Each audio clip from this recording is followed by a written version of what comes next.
Hey, what's going on? Luke here, and it's Monday, so you know what time it is. It's time to do a round review. So round 6 is done and dusted. Plenty of interesting things to talk about, lots of suspensions to talk about, so let's go ahead and let's get into it. So the first game of the round saw the Penrith Panthers defeating the Brisbane Broncos 20-12, and this was actually a really surprising game in the sense that the Broncos, they were actually in the game right until the end, and although the scoreline says it was an 8-point win, it only came in the last couple of minutes. Nathan Cleary went over, I think it was Jerome Luai went through and split the defence, and ended up sort of setting up the try single-handedly just out of nothing. But before that, it was a 2-point ball game. Broncos were in the game for the whole game, and it's weird to say considering Penrith have been so dominant throughout their whole run. Was it 22 in a row or something in terms of regular season games? And they've been so dominant in all of them. They've been beating the top teams, the low teams. It didn't matter who it was. They were just putting the sword in week out. And yet they got the Suncorp taking on the Broncos, who are one of the lower ranked sides, and the Broncos absolutely gave it to them. Now I think Payne Haas and Tavita Pengai Jr., I think them both being in the side is such a big addition for the Broncos that they miss them at the start. And last year they were missing them. Like Pengai, he gets suspended a lot, but when he does play, he is so influential on the side. It's kind of similar to Trbojevic. I'm not going to say he's to that level, but when you add him into the side, it definitely makes the Broncos a way better side. Adding that Milford wasn't there, I thought the halves actually did a half-decent job, no pun intended. Look, they weren't fantastic, but I thought they were good enough. Whereas Milford sort of just, he's so hot and cold. Like, when he's good, he's good. But these guys, Croft and Dearden, they were okay. They did the job. They steered them around pretty decently. And the forwards really gave it to Penrith. So I think that was the most impressive point for the Broncos. And I thought the Broncos just in general looked quite good. So I think for them going forward, they can take a lot of confidence out of this game. For Penrith, I think they can also take some confidence out of this game despite it being a win against the Broncos, just due to the fact that it did get down to the nitty-gritty stuff, and then they did come out on top. So they haven't really been in a contest like that for a long time. So the fact that they got into a contest like that and came out on top, I think it's going to do wonders for them. Now moving on to the second game of the round, it was the Newcastle Knights picking up the victory over the Cronulla-Sutherland Sharks, 26-22. This is one that I thought the Sharks had wrapped up. I didn't think they deserved it. I thought the Knights were the better side, and Sharks just kept hanging around. They were just like a bad smell. They just couldn't get rid of it. And then the Knights eventually, in the end, it's pretty much Tyson Frizzell coming up with a big play, the big offload, finding Caleb Ponga, go straight over, scores a match winner. However, I thought right at the end, Sharks ended up getting the ball back and had good field position. I thought, this is it. This is really fitting for the game. The Sharks kept hanging around, and then the Knights think they've got like a match winner, and then the Sharks are going to go over and score. But it didn't happen, and I thought the Knights did deserve it. I thought Brodie Jones was absolutely fantastic. Hadn't really heard too much about him. I didn't really know too much about him. I mean, I'd seen him in the side every week, but I just thought he was just one of those young guys, sort of he's okay or whatever. But apparently he's a local junior. He's come to the side, and he killed it in the centres. Now, I think he was named on the bench, but he ended up starting in the centre position, and I don't think he's ever really played centre from what they were talking. So the fact that he did so good, I think that's a really good sign for him. He just chucked him in there, and he was destroying the Sharks. He was so good in attack, defence, in particular defence, but he was absolutely fantastic. But look, the Knights, they were pretty good. Ponga, he was playing pretty well despite him having a sickness, some sort of sickness, because he'd go through and he'd be hunched over all the time, then he'd come out and score a try. It was ridiculous. He was playing at such a high level despite being so clearly sick. Which also seems a little bit weird considering all the COVID stuff that you got a sick player. But to be honest, it was pretty cool to see him. Like, he was just literally, like, you see him and you're like, oh man, he's going to go off soon. And then he'd get up and then he'd go take a run and score a try. And you're like, he was sick literally like 15 seconds ago. So I thought that was pretty cool. But in terms of the actual game itself, it wasn't great despite the scoreline. But look, the Knights, I thought they were the better side and they deserved the win. Now moving on to the second game of Friday night, it was the Melbourne Storm defeating the Sydney Roosters. Now throughout the game, I did a tweet about this. Throughout the game and even into the build-up, I was watching the Fox Sports coverage, and the whole time Michael Lennis, Cooper Cronk, they were talking about how this was such an epic game and how the game was living up to the hype and all that sort of stuff. And I was watching it and I was like, am I missing something? I saw on Twitter people were saying, no, this has not been a good game. Yet you're watching the game and the commentary is just talking about how good of a game it was. And I was like, it's literally like 2-0 or whatever at half time. I don't understand. There's no try scored. There's not been real great attack. There's been lots of penalties. There's been lots of drop ball, lots of errors. And look, the quality of the game wasn't great. And even in the lead up to it, do we really expect it to be this fantastic game? The Roosters side is completely depleted. It's nowhere near the same side that was winning the premierships in terms of the injuries and just new faces and stuff. So I don't really know what they were expecting. Like, this wasn't some huge rivalry game in my opinion. And like the Storm, even them, they've been hot and cold too. And like the biggest villain for them is Cameron Smith, and him up against the Roosters. He's not there. Billy Slade's not there. Like there was no real rivalries there. Yet they were trying to force it so hard. Like they were going, oh, we got Cooper Cronk in here commentating. He's with the Storm and the Roosters, and it's like, well, he's been pretty clear in saying that he's a Rooster. So I didn't really understand all of the build up to it, and just the commentary was really annoying. But in terms of the second half, it did blow out, but the Roosters were in the game, and like I said, the game just wasn't good. Both teams making so many errors. The whole Radley Sid bin, it was an interesting element into the game, but I think the biggest thing that's come out of this game has not been anything from the actual game itself in terms of the result or whatever, but it was from the HIA where Munster went off. I think from that Radley one, maybe it was the Radley one, I don't know, but they said he came off and they did like a tactical HIA, so they just confirmed what we all knew, that they were doing HIAs, they're doing the tactical ones to get the substitution. But I think that's the biggest takeaway from this game, because like Roosters were okay, Storm were okay. Also Harry Grant, I will say that he was also the biggest takeaway. As soon as he came on the park, this is when the game actually turned into a half decent game. But yeah, look, the game, it wasn't fantastic, but the Storm, they got the job done. Now on a Saturday, the game that I think is the biggest upset of the round, it was the Manly Sea Eagles defeating the Gold Coast Titans 36-0. I thought Tom Dvojevic would have an impact. I didn't think it'd have that big of an impact. I don't think anybody saw that coming, especially being the Titans. If it was taking on the Bulldogs or something, if they towed them up, you'd be like, yeah, that's pretty fitting. But the Titans have actually been pretty good this year. They definitely weren't on the weekend, but they've been pretty solid throughout the whole year. I say the whole year as if it's been a long year. But look, they've got a lot of good players in their side. They definitely are a better side than losing 36-0. So it definitely wasn't the Titans we were expecting, but in the same degree, it wasn't the same Manly we were expecting. They were absolutely phenomenal. Playing in front of the Mudgee crowd.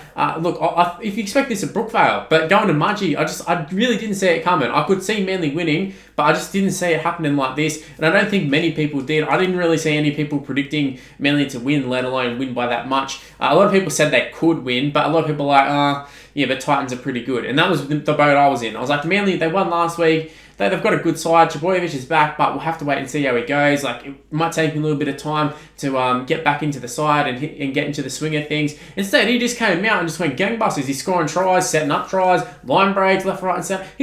Literally, the whole game revolved around Tom Trbojevic. He was that good. They even took him off at the end because he was that good. And he's probably buggered, to be honest, but he just dominated so much that they could afford to take him off. Don't need to risk an injury. But yeah, the Titans, I think that's just a write-off. Just move on to next week. Don't really focus on it too much. But for Manly, that's the biggest indication that they are a top 8 side. They are the side that people have been thinking they should be for the last couple of seasons, but they just haven't been there because Trbojevic is always injured. So if he stays on the park, they're definitely a top 8 side. The next game for Saturday was nearly an upset. It was the South Sydney Rabbitohs defeating the West Tigers 18-14. We can talk about the game all we want. The Tigers, they competed with them. They probably could have won it. They were actually really good, the Tigers, for how shit they've been throughout this season. The last couple of weeks, especially last week, I will say, I was going to start talking about how last week was good for them, but they lost. They lost in embarrassing fashion, actually, and maybe that was the thing that spurred them this week. But the Rabbitohs, they weren't that great. I mean, there was just a little errors from them, in the sense, even the Alex Johnson, he scored a try, but he put his hand out. Uncharacteristic things that you don't normally see, and they were very, very grubby. Like the whole Latrell Mitchell thing, he could have been sent off twice. We saw Hetherington in the Bulldogs game get sent off. I mean, the Rabbitohs pretty much did the same thing and nothing happened. He chucked an elbow into the face of Nofaluma. I don't understand how he didn't get sent off, seriously. And if he did get sent off, who knows what would have happened in the game. The Tigers could have run away with it. Look, because they definitely had the potential to. I mean, they were in the game right to the end. Almost won the game, golden point. That's one thing that should be talked about. And also what should be talked about is the fact that the Tigers had a 2-point lead and Adam Reynolds kicked a 2-point field goal. Kicked the first ever one last week and then came up with a clutch one here. I always thought, who's actually going to be able to kick a field goal, like the 2-point field goal, when it's actually needed. And Adam Reynolds just made me look a fool, just kicked it with ease. I will say he kicked it with ease, which is funny because later on, he ended up missing one from right in front, one that you would think he would kick every day of the week, and he missed that one, missed the goal too, to win the game. The Rabbitohs got very, very fortunate. I mean, the try that they scored at the end, I almost wish the Tigers did get away with it and they did end up scoring it, because I would have loved to have seen how they explained that, because Tom Burgess goes over, he gets the ball down, clearly gets the ball down, and then they let play on. They're like, he dropped the ball, and then Luke Brooks run length of field, and they award it to the Tigers, and I was like, what is happening?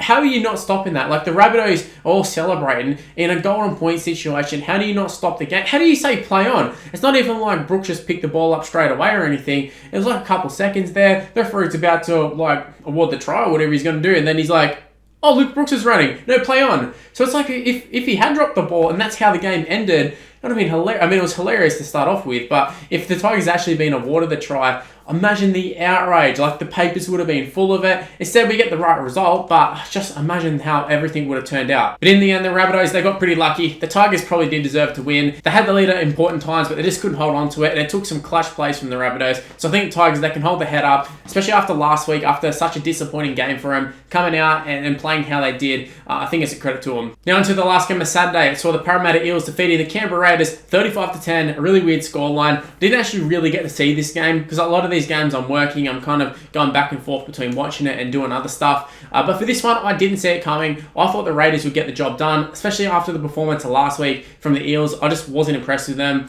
The Dragons were just all over them, and the Eels didn't really do anything. But this was back to the Eels that we know.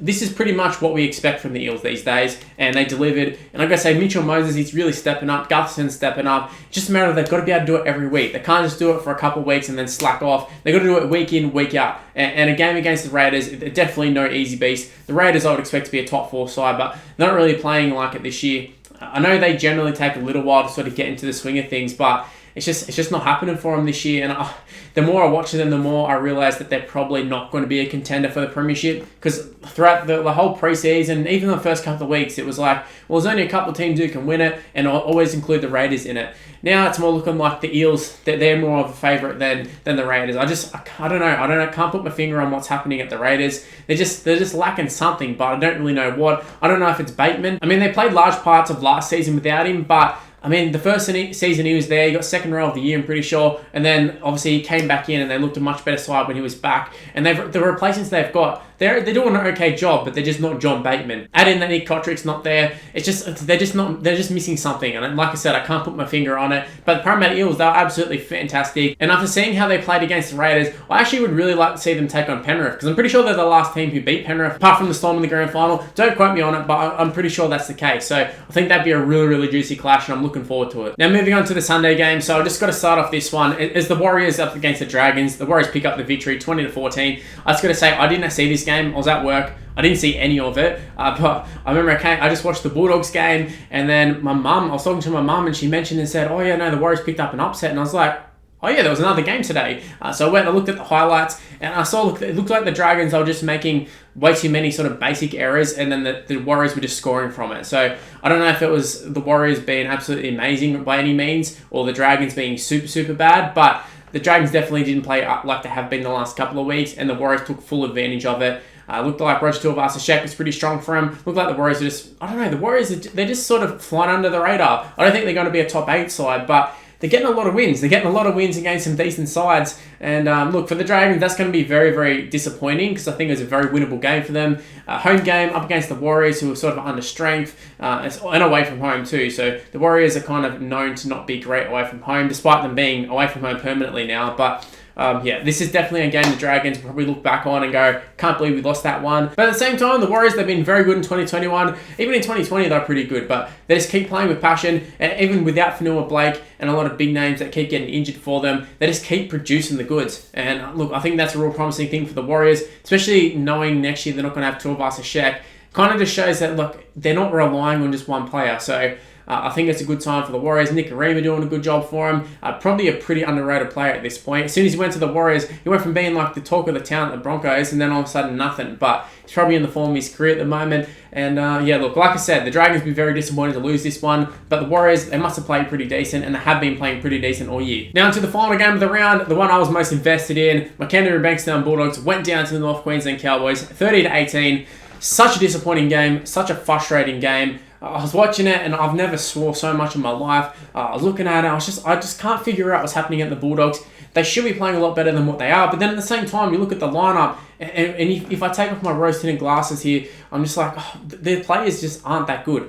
And look, I will say Kyle Flanagan is kind of showing why the Roosters got rid of him. He hasn't really come across, for all the talk in the preseason, how he's going to do this and going to do that and going to make the team his own, and Trent Barrett's got the full backing of him and all that sort of stuff. He's not really doing anything, and I think Avarillo is really overshadowing him. I think he's outplaying him. He definitely shows a lot more in attack, and I think he's showing some really, really bad signs in terms of him going forward as a player.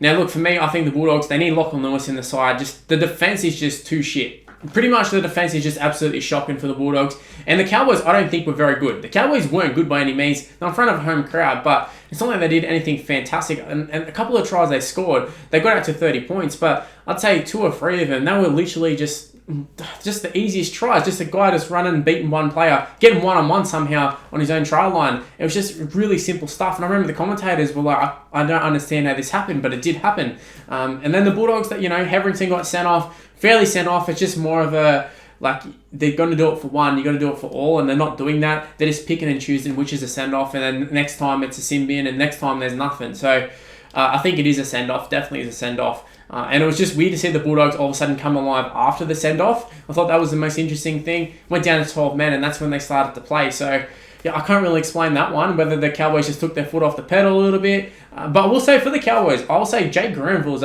actually looked really good. A couple of years ago, I thought he was done, but his little rotation with Reece Robson, I think it's a really good one. So they're working well. And just, I don't know, the Cowboys, they're sort of missing something as well. Tom Allen didn't play, obviously. Josh Maguire's just left, but Valentine Holmes, I don't know what you do with him. You got so much money invested in him. Yeah, he looks absolutely shithouse at fullback. He does not look good at all. He just, I don't know, he doesn't have a passing game. He's making lots of errors, just silly errors. I don't really understand where you're playing because they chuck him on the wing and he still kind of does the same thing and can't really afford to have $1 million player on the wing. But yeah, I don't know. The Bulldogs frustrating. Cowboys also fairly frustrating, but they've got a couple of wins now. So they're not going to get the wooden spoon, but I don't see them competing for the top 8. Haven't really impressed me that much. So they got to win over the Bulldogs, but I think New South Wales Cup sides could beat the Bulldogs at this point. Anyways, that's my review of round 6. Leave in the comment section below what were your thoughts of round 6. Were there any upsets that you want to talk about? Were there any sort of other talking points that I've missed? Let me know in the comment section below. Also, while you're at it, go ahead and leave a like on this video and subscribe to the channel if you're new around here. Also, make sure to turn the notification bell. It lets you be notified immediately that I've uploaded a video, and you don't have to rely on the sub boxes because we know they're quite dodgy. So go ahead, turn on the notification bell. Also, give me a follow on social media. It's on the screen right now. It's Mr. Luke on YT. For the most part, Mr. Luke just for Facebook, but everything else is Mr. Luke on YT. So go ahead, give me a follow, give me an ad, give me a like, do all that sort of stuff. And yeah, that's all I've got to say for this one. Stay tuned for more content on the channel, and I'll see you next time. See yous.